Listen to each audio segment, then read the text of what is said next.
வணக்கம். நேத்து பெரியப்பா எப்படி ஏவனுக்காக கட்டப்பட்டு வேலை செய்யறாரு அப்படிங்கிறத பத்தி உங்களுக்கு நான் சொல்ல வச்சேன். இந்த பவர் பிளான்ட்ல என்னெல்லாம் ப்ராப்ளமு, எப்படி நம்ம பெரியப்பா வந்து ஓவர் டைம் வேலை செய்யறாரு. அதுக்கு முன்னாடி ஒரு வாட்டி வந்து நம்ம அம்மையார் கோயம்புத்தூர்ல வந்து பண்ண லீலைகளை பத்திலாம் உங்கள்கிட்ட சொன்னேன்.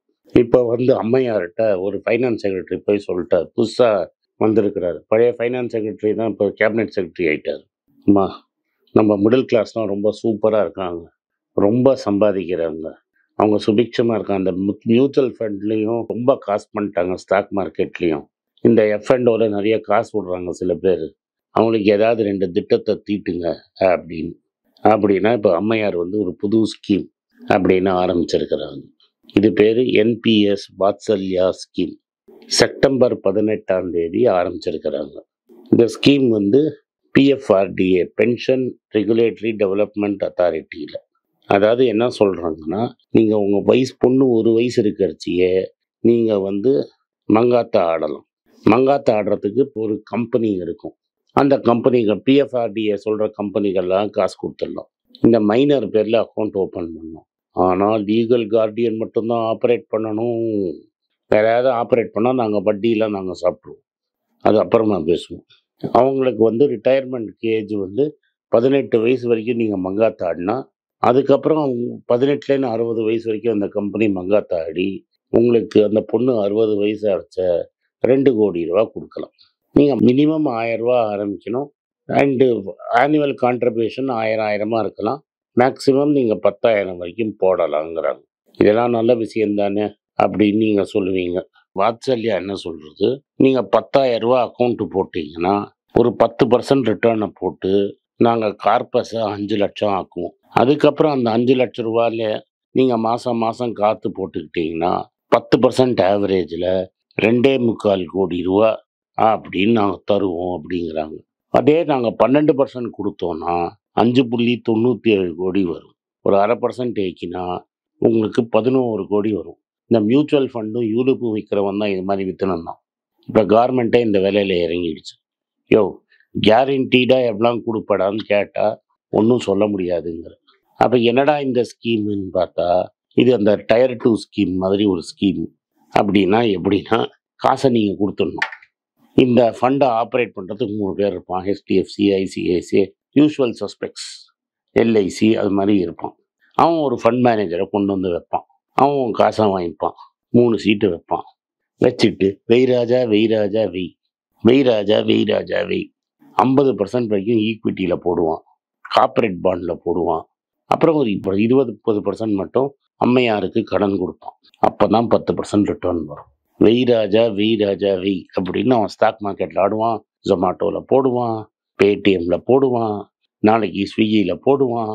உள்ளே வெளியேன்னு ஆயிடுவான். வயடினான்னா உனக்கு 10% கிடச்சிதுன்னா 2.25 கோடி ரூபா. 11.59 கிடச்சிதுன்னா அது 50% ஈக்விட்டி, 30% கார்பரேட் டெட்டு, 20% கவர்மெண்ட் செக்யூரிட்டியில் போட்டால் இப்போ 11.59ங்கிறாங்க. அது எப்படி 11.59 வரும்னு தெரியாது. 3 வருஷம் மார்க்கெட் நெகட்டிவாக இருந்ததுன்னா டோட்டலாக ஃபண்டே நெகட்டிவாக போயிடும். இருந்தாலும் அது 5.97 crores. இன்னும் ஹையராக ரிட்டர்ன் வந்து 75% ஈக்விட்டியில் போட்டிங்கன்னா, 25% கவர்மெண்ட் செக்யூரிட்டியில் போட்டிங்கன்னா உங்களுக்கு 11 crores. நான் என்ன கேட்குறேன்னா, அதுக்கு இதெல்லாம் பண்ணுறதுக்கு பதிலாக நீங்களே நிஃப்டியில் காசை போட வேண்டியதுன்னு. அப்போ எதுக்கு நீங்கள் 75 கவர்மெண்ட்டு, பிஎஃப்ஆர்டிஏ, எதுக்கு ஒரு 300 ஃபண்ட் மேனேஜர்லாம் எதுக்கு?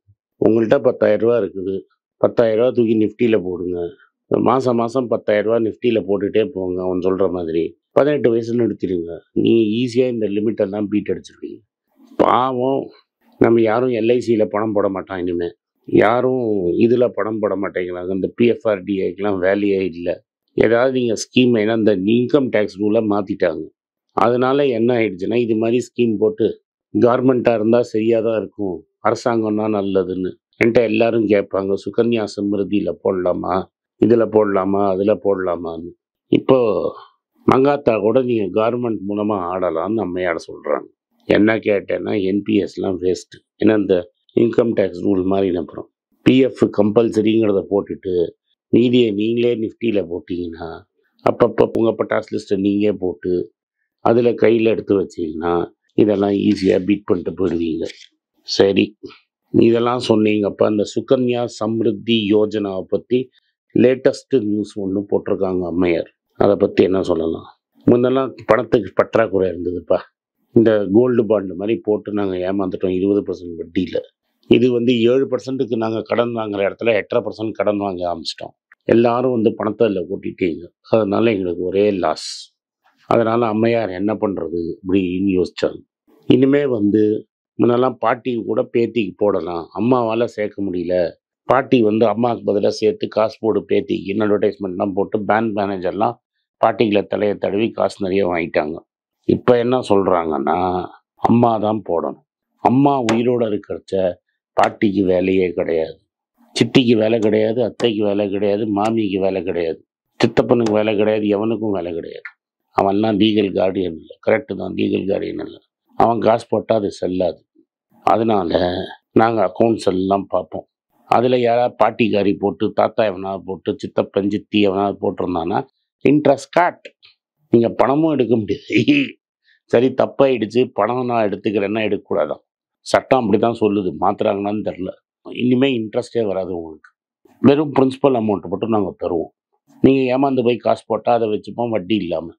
இல்லாட்டா இந்த அம்மாவை லீகல் கார்டியனாக மாற்றத்துக்கு நாங்கள் ஹிந்தியில் சொல்லுவோம், பச்சை ஃபார்ம் கொண்டு வா, சேப் ஃபார்ம் கொண்டு வா, ப்ளூ ஃபார்ம் கொண்டு வா, அந்த ஆதாரில் அந்த புள்ளி இல்லை, அது மாதிரி ஃபார்மெல்லாம் கேட்டு மாற்றலாமா பார்ப்போம் அப்படின்னு சொல்கிறாங்க.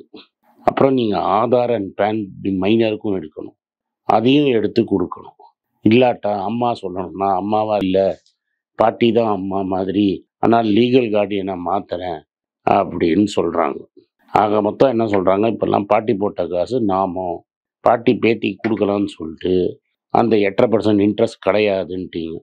இனிமேல் என்ன சொல்கிறீங்க, தமிழ்நாடு போஸ்டல் சர்க்கிள் தான் ஹையஸ்ட் நம்பர் ஆஃப் செல்வமகு சேமிப்பு திட்டம் வாங்கியிருக்கிறான்.